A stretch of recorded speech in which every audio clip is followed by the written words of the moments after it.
타락의 결과라는 두 번째 시간입니다. 자, 지난 시간 우리는요, 인간이 선악과를 따먹은 다음 타락한 결과에 대해서 살펴보았죠. 네 가지를 살펴보았습니다. 첫 번째는요, 눈이 밝아져서 수치심을 느끼게 된 것이고, 두 번째는 그때부터 인간은 하나님의 영광을 위해 사는 삶을 사는 것이 아니라 자신을 위해 삶을 살게 되었다라는 겁니다. 세 번째는 죄로 인해 하나님께서 심판을 받을까봐 하나님을 피하기 시작했고, 네 번째는 자신의 죄와 잘못을 다른 대상에게 넘기는 책임 전가가 시작되었다는 것이죠. 하지만 이 타락의 결과는 그게 끝이 아닙니다. 타락의 결과는요, 오늘 본문에서도 계속 되어집니다. 우리 먼저 14절을 보겠습니다. 한 목소리 읽어봅니다. 여호와 하나님이 뱀에게 이르시되 내가 이렇게 하였으니 내가 모든 가축과 들의 모든 짐승보다 더욱 저주를 받아 배로 다니고 살아있는 동안 흙을 먹을지니라. 아멘. 자, 하나님께서 뱀에게 죄를 묻는 장면이죠. 그런데요, 아담과 하와 때는 다르게 다른 것을, 완전히 다른 것을 볼 수가 있습니다. 아담과 하와 때는요, 먼저 질문을 하시고요, 그에 대한 대답을 들으셨지만 뱀에게는요, 질문을 하지 않고 죄만 묻고 있다라는 사실입니다. 왜 이렇게 다를까요? 그것은요, 하나님께서 당신의 형상을 따라 창조하신 인간을 사랑하셨기 때문입니다. 그래서 인간에게 회개와 회복의 기회를 주시기 위해 물으신 거예요. 하지만 뱀에게는요, 회개할 기회를 주지 않으시고 곧바로 심판을 하셨다라는 거예요. 여기 내가 이렇게 하였으니에서 이렇게란 인간을 유혹하여 하나님과의 관계를 파기했기 때문에 뱀에게 저주가 선포되었다는 것을 의미한 겁니다. 그뿐만 아니에요. 이렇게라는 히브리어 아라르는요, 포기하다라는 의미도 포함되어 있는데, 이것은 뱀이 하나님의 피조물이기는 하나 은혜의 원천이신 하나님으로부터 스스로 멀리 떨어져 나갔다라는 겁니다. 그래서 하나님께서 다시 뱀에게 은총을 베푸시는 것을 포기한 상태라는 것을 말하고 있는 겁니다. 그러니까 이것은요, 하나님께서 보다 적극적으로 뱀을 미워하고 형벌을 내신다는 의도도 포함되어 있지만, 그보다 더 중요한 사실은요, 하나님께서 뱀에게 은혜를 베푸시기를 포기하셨다는 뜻과도 같은 겁니다. 무슨 말이냐? 하나님의 은혜가 끊어지는 것 자체가 저주라는 거예요. 그런데도 이것을 모르는 인간은요, 하나님께 종종 자신의 인생을 그냥 내버려 달라고 이야기하죠. 자신 혼자 잘 살 수 있다고, 그러니 더 이상 상관하지 달라고 하는데, 이 말은요, 하나님께 나를 저주해 주세요 라는 말과 같은 것이라는 겁니다. 인간은요, 하나님의 은혜 아니면 1초, 1분도 살 수 없는 존재입니다. 여기 공기 없이 살 수 있는 인간이 있습니까? 여기 물 없이 살 수 있는 분 계세요? 빛 없이 살 수 있는 사람이 있을까요? 아무도 없습니다. 공기, 물, 빛 등 모든 것이 하나님의 은혜로 인간에게 주어졌다는 사실입니다.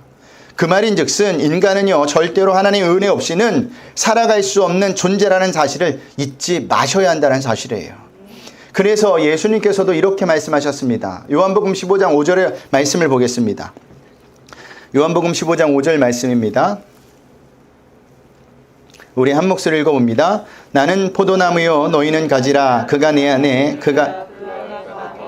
사람이 열매를 많이 맺나니 나를 떠나서는 너희가 아무것도 할 수 없음이라. 아멘. 여기 너희가 아무것도 할 수 없음이라 라는 말씀은요, 인간은 하나님의 은혜를 떠나서는 살 수 없다는 말과 같은 겁니다. 그러니 절대로 하나님께 나 좀 내버려 달라고, 상관하지 말아 달라고 말을 하지 마시길 바랍니다. 그런 말을 하는 자들은요, 하나님을 모르는 자들이에요. 오히려 성도는요, 나는 하나님의 은혜 없이는 살 수 없는 존재입니다. 나에게 은혜를 베풀어 주세요 라고 기도해야 한다는 사실이에요. 우리에게는 날마다 하나님의 은혜가 부어져야 합니다. 오늘만 부어지는 것이 아니라 날마다 매 순간마다 임해야, 그 은혜가 임해야 우리는 살 수 있다라는 사실이에요.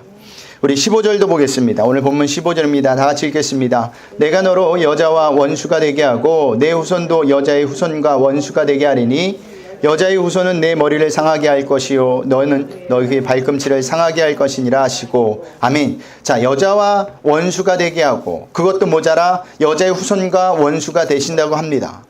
또한 여자의 후손이 내 머리를 상하게 할 것이라고, 그리고 너도 여자의 후손 발꿈치를 상하게 할 것이라고 하죠.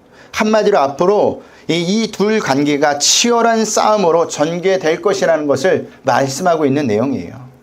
여기서 뱀은요, 사단을 가리키며 그의 후손은 사단을 추종하는 세력들을 말합니다.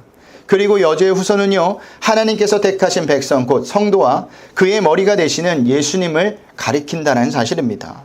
실제로 이 세상은요, 두 세력 간의 생명을 건 치열한 싸움을 지금 벌이고 있어요. 그것이 무슨 전쟁이냐? 영적 전쟁입니다.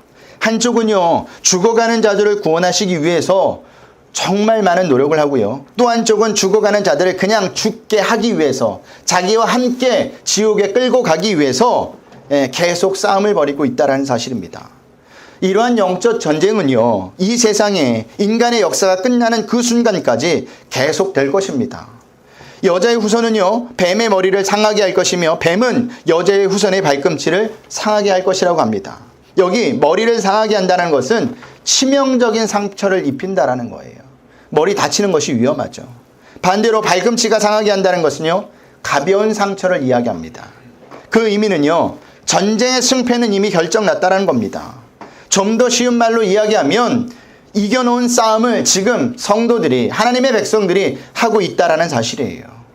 그런데도요, 사단은요, 끝까지 이 세상이 망하는 그 순간까지 최악의 발악을 할 겁니다. 왜요? 자기와 함께 지옥으로 끌고 갈 사람들을 찾기 위해서 말입니다. 하지만 승패는 절대로 뒤바뀌지 않아요. 이것이 사단의 최후라는 사실이에요. 그러므로 성도들은요, 사단의 발악에 겁을 먹을 필요도 없습니다. 그 대신 사단의 머리를 상하게 하신 우리 대장 대신 예수님만 의지하고 사시면 되는 거예요. 그것이 우리가 영적 전쟁에서 승리할 수 있는 비결이라는 사실입니다. 우리는요, 내 힘으로 이 세상을 살아갈 수 없는 존재입니다. 우리는요, 내 힘으로 사탄을 절대 이길 수 없는 존재예요. 그렇기 때문에 우리는 오직 주님만을 붙들고 주님과 함께함으로 말미암아 사셔야 합니다. 왜냐하면 예수님만이 사단을 이기셨기 때문입니다. 사망 권세를 이기셨기 때문입니다. 그래서 우리에게는요, 죽음도 두렵지 않은 겁니다. 왜냐하면 죽음이 끝이 아니기 때문이에요. 그런데 이것을 모르는 자들은요, 죽음을 굉장히 두려워해요. 인간이 가장 두려운 것이 뭘까요? 죽음입니다. 근데 예수 그리스도를 믿는 자, 하나님의 백성이 된 자는 죽음도 두려워하지 않으니 사탄이 더 이상 어찌할 바를 모르는 겁니다. 더 이상 겁을 먹지 않으니 어떻게 공격할 방법이 없는 거예요. 그런데 우리가 예수님과 함께 있을 때만 그 힘이 나타난다는 사실입니다. 이것을 꼭 기억하셔서 우리가 날마다 예수님과 동행하며 예수님과 함께함으로 영적 전쟁에서 승리할 수 있는 저와 여러분들이 되시길 부탁드리겠습니다. 자, 뱀을 저주하신 하나님께서는요, 인간에게도 저주를 내십니다. 먼저 여자에게 내리세요. 우리 16절을 보겠습니다. 우리 한 목소리 읽어봅니다. 또 여자에게 이르시되 내가 네게 임하는 고통을 크게 더하리니 내가 수고하고 자식을 낳을 것이며 너는 남편을 원하고 남편은 너를 다스릴 것이니라 하시고. 아멘. 자식 때문에 고통을 겪는다고 합니다. 부부가 함께 아이를 갖지만 실제적인 출산의 고통은 누가 겪죠? 여자가 겪어요. 내가 임신하는 고통을 크게 더하리니 라는 말은요, 임신하면 고통이 시작된다는 사실입니다. 여기 여자 성도님들이 있지만 임신하면 어떻습니까? 아기를 가졌다는 기쁨도 있어요, 분명히. 근데 그때부터 입는 것, 먹는 것, 움직이는 것 다 내 마음대로 하지 못해요. 생전에 먹어보지도 않았던 음식을 찾게 됩니다. 이쁜 옷도 못 입어요. 배가 이렇게 나와가지고. 그리고 조심조심 다녀야 되고요. 저희 아내가 한 7개월인가 8개월 때도 보니까 잠도 누워서 못 자요. 옆으로 자야 된다고 그러더라고요. 그뿐만이 아닙니다. 아기를 낳을 때 어떻죠? 거의 죽음에 가까운 고통까지 겪습니다. 이것이 임신하게 되면 나타나는 증상들이에요. 하지만 처음부터 그런 것이 아니었어요. 원래 인간에게는요, 임신하는 고통, 자녀를 낳는 고통, 자녀를 키우는 고통이 없었는데 인간에게 죄가 들어오면서부터 고통이 시작되었다라는 거예요. 하나님은 인간과 모든 동식물과 에덴 동산을 만드신 후에 인간에게 뭐라고 말씀하셨느냐? 생육하고 번성하여 땅에 충만하라, 모든 생물을 다스리라고 말씀하셨습니다. 명령하셨어요. 이때 생육과 번성은 하나님께서 주신 축복이었습니다. 그러니까 자녀를 임신하고 낳는 것이 고통이 아니라 복이었고 대열매는 하나님의 상급이었다라는 사실입니다. 아이를 낳고 기르는 것은 여자가 가진 최대의 기쁨이었어요. 그러나 죄를 지은 뒤부터 그 기쁨과 복, 그리고 놀라운 감격이 고통과 아픔, 상처로 변해버렸다는 사실입니다. 이것이 여자가 죄를 짓고 나서 받게 된 타락의 결과예요. 그렇다고 남자는 괜찮을까요? 남자도 마찬가지예요. 우리 17절로 볼까요? 우리 한 목소리 읽어봅니다. 아담에게 이르시되 내가 내 아내의 말을 듣고 내가 내게 먹지 말라 한 나무의 열매를 먹었은즉 땅은 너로 말미암아 저주를 받고 너는 내 평생에 수고하여야 그 소산을 먹으리라. 아멘. 자, 여자와는 달리 남자인 아담에게는요, 저주받는 이유를 구체적으로 말씀하고 계세요. 그 이유는요, 하나님의 말씀에 순종하지 않았기 때문이라는 겁니다. 자, 그 말씀이 내가 내 아내의 말을 듣고 내가 먹지 말라 한 나무의 열매를 먹었은즉 이라는 말씀이에요. 하나님께서는요, 여자에게 직접 선악과를 따먹지 말라고 말씀하신 것은 아니죠. 남자인 아담에게 직접 선악과를 따먹지 말라고 하셨습니다.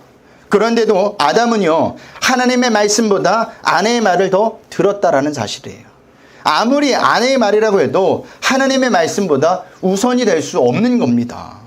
그 결과 어떤 저주가 내렸죠? 평생 수고하여야 그 소산을 먹을 수 있는 저주가 내려집니다.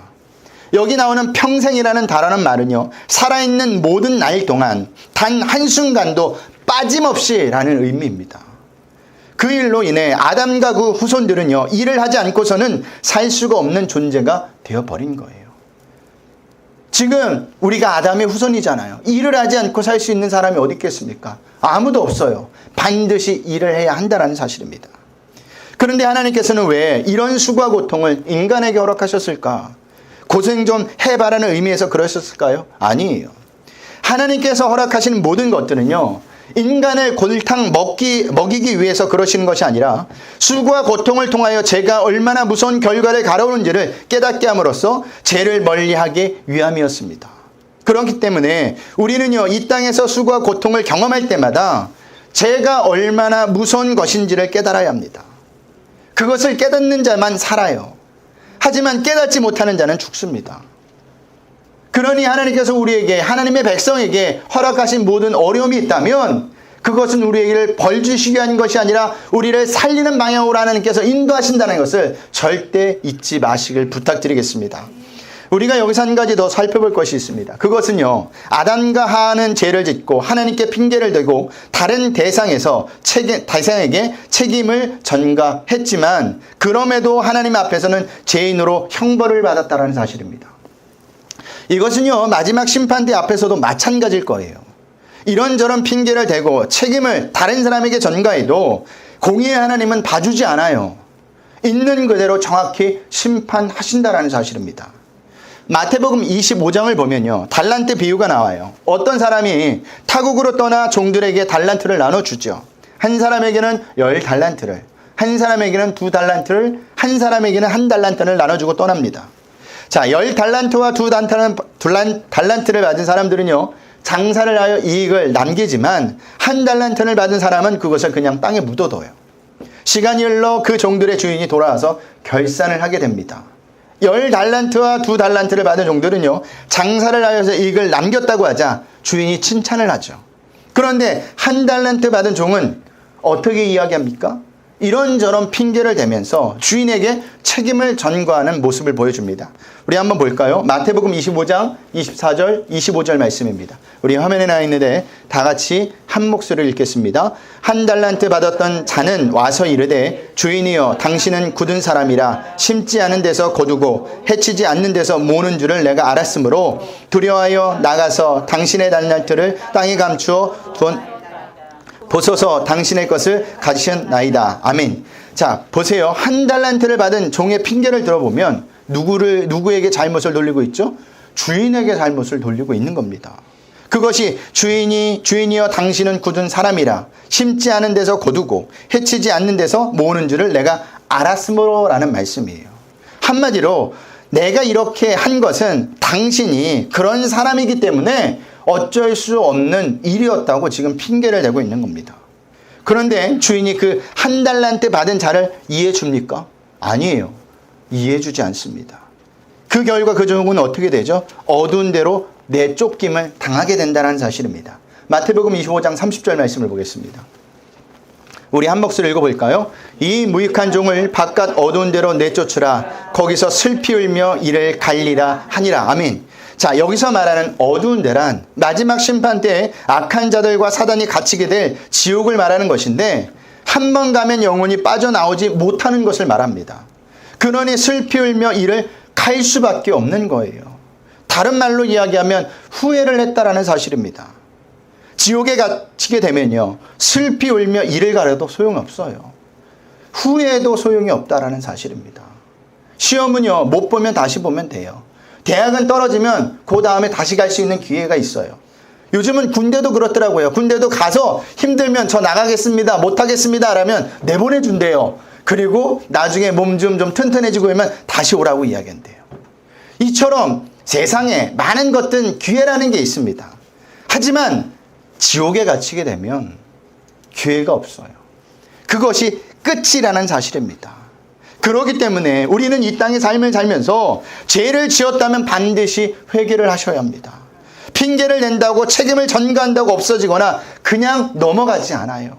누구 때문에 이렇게 할 수밖에 없었습니다 라고 말해봤자 하나님이 용서해 주지 않는다라는 사실입니다. 마지막 심판대 앞에서는 하나님께서는요, 이 땅에서나 봐주시고 기회를 주시지 마지막 심판대 앞에서는 절대로 봐주시지 않고 그대로 정확하게 심판하십니다. 그러니 마지막 심판대 앞에서 슬피 울며 이를 갈 일이 없도록 기회가 주어졌을 때 최선을 다해 저와 여러분은 죄를 멀리 하셔야 합니다. 죄를 지었으면 회개하셔야 합니다. 그리고 거룩하고 구별된 삶을 사셔야 된다는 거예요. 그 기간은 어떤 기간이에요? 우리 호흡이 있는 날입니다. 이 땅에 우리가 아직 살아있을 때라는 사실입니다. 우리가 나중에 언제 죽는다고 알면 죽기 전에 회개하면 좋죠. 막 살다가. 근데 그것을 아는 사람이 이 세상에 누가 있을까요? 아무도 없어요. 오늘 건강하게 살다가 갑자기 죽는 사람이 요즘은 더욱더 많아지더라고요. 제가 예전에 한번 얘기한 것 같은데, 예전에 함께 신앙생활했던 청년이 있었습니다. 그 청년은요, 키도 180이 넘고요, 아주 몸이 아주 굉장히 이렇게 모델처럼 짱짱하게 생겼어요. 이렇게. 근데 그 청년이 결혼을 하고 아이가 둘이 있는데 37살인가 38살 때 아내한테 이야기를 하다가 샤워하러 들어간다고 들어갔다가 안 나오는 거예요. 하도 이상해서 아내가 들어가 봤더니 쓰러져 있다라는 거죠. 심장마비로 죽은 겁니다. 누가 그 청년이 그렇게 갈 줄 알았습니까? 아무도 모르는 겁니다. 그렇기 때문에 우리는 하루하루 죄를 멀리하며 회개하며 거룩하고 구별된 삶을 사셔야 돼요. 그렇게 하나님 앞에 가셔야 된다는 겁니다. 그렇게 하나님 심판대 앞에 서셔야 돼요. 그럴 때 우리는 천국으로 가지, 그러지 않으면 지옥으로 떨어질 수밖에 없는 존재가 되어버린다는 거예요. 우리 18절 19절도 보겠습니다. 한 목소리 읽어봅니다. 땅이 내게 가시덤불과 엉겅퀴를 낼 것이라. 내가 먹을 것은 밭의 채소인즉 내가 흙으로 돌아갈 때까지 얼굴에 땀을 흘려야 먹을 것을 먹으리니 내가 그것에서 취함을 입었음이니라. 너는 흙이니 흙으로 돌아갈 것이니라 하시니라. 아멘. 자, 그런데 하필이면 하나님께서는 아담에게 내가 흙으로 돌아갈 때까지 얼굴에 땀을 흘려야 먹을 것을 먹으리라고 하셨을까요? 하나님께서 이렇게 해서 말씀하신 이유가 있습니다. 그것은요, 땅을 일고요, 땀을 흘리면서 자신이 어디로부터 나온 존재인지를 깨닫게 하기 위함이었습니다. 자, 여러분들에게 묻겠습니다. 인간의 재료는 무엇이죠? 흙이에요. 다른 말로 이야기하면 티끌이고요, 먼지입니다. 그 의미는 아무것도 아닌 존재라는 거예요. 이런 존재가 하나님의 생기가 부어져 인간이 된 겁니다. 하나님의 은혜로 생명을 가진 존재가 되어버린 거예요. 그렇다면 자기가 있어야 할 자리를 절대 벗어나면 안 되죠. 하지만 인간은 그러하지 못했습니다. 사단의 유혹에 빠져 그만 인간은 자신의 자리를 망각해버리고 하나님처럼 돼버려는 교만에 빠지고 말았습니다. 그런데 정말 하나님처럼 되었을까요? 못 되었어요. 오히려 더 안 좋은 상황과 상태가 되어버렸죠. 이것이 제 유혹이며 인간의 착각입니다. 인간이 하나님을 떠나 내 마음대로 내가 하고 싶은 대로 살면 잘 살 것 같죠? 아니요, 잘 살지 못해요.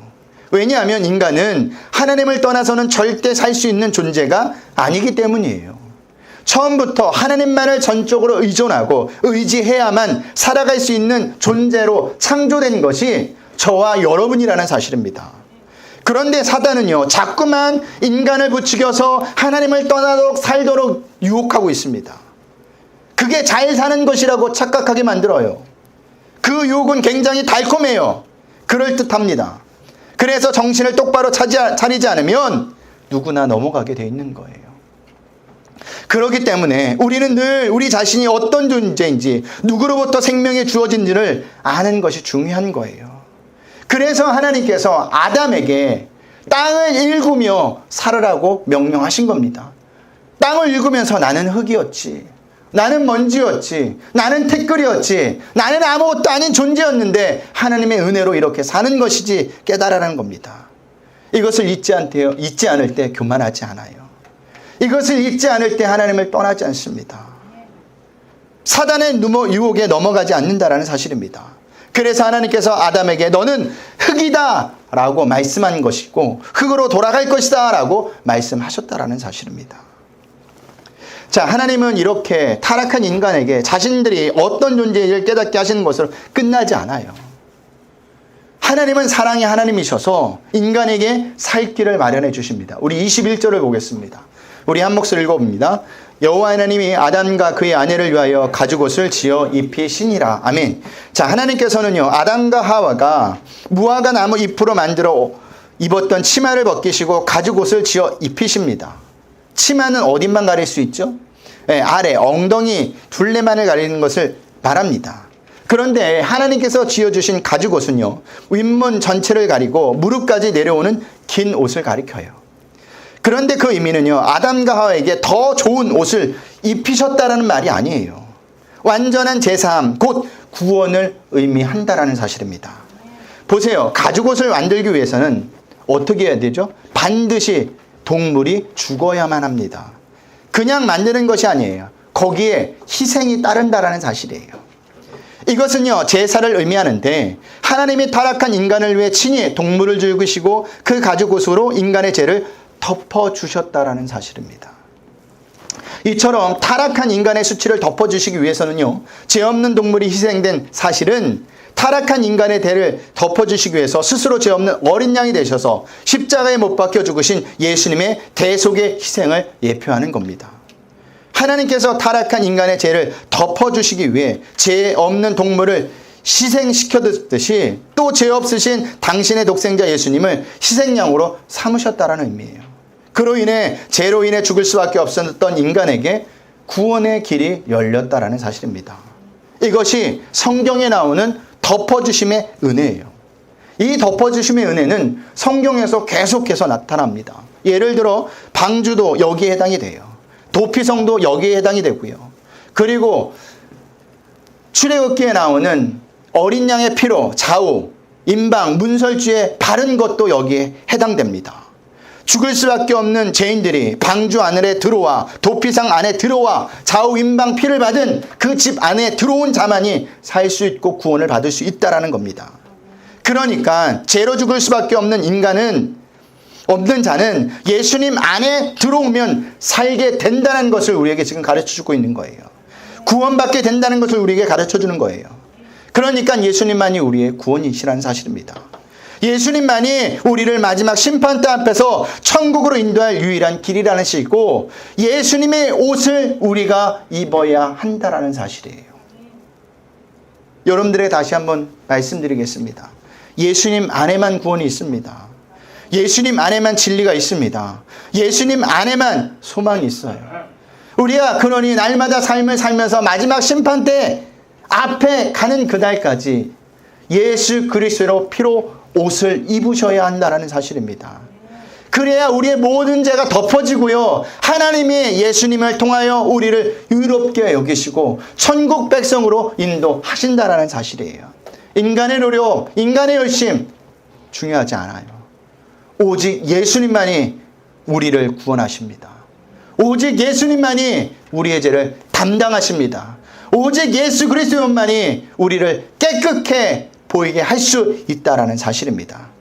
이 사실을, 이렇게 하나님께서 마련해 놓으신 구원의 길을, 이신 예수님을 놓치지 마시길 바랍니다. 날마다 하루하루 살면서 그 안에 들어올 수 있도록 최선을 다하세요. 나는 예수님 없이는 살 수 없습니다. 예수님 아니면 나는 구원받을 수 없습니다. 예수님 아니면 나는 제삼을 받을 수 없고요. 예수님 아니면 나는 심판대 앞에서 지옥으로 갈 수밖에 없는 자들입니다.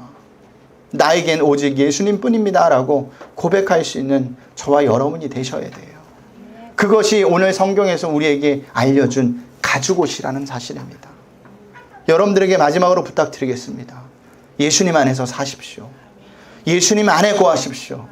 세상이 좋아 보여도 그 길은 망하는 길입니다. 그래서 넓은 길이라고 이야기하는 거예요. 우리는 좁은 길로 가셔야 돼요. 모든 사람들이 손 붙잡고 가는 길이 다 옳은 길이 아니에요. 성경이 말하는 길이 좁은 길입니다. 진리의 길입니다. 생명의 길입니다. 이것을 꼭 믿으시고 한 주간도 예수님 안에서 그리스도의 피로 옷을 입는 저와 여러분들이 되시길 주님의 이름으로 부탁드리겠습니다.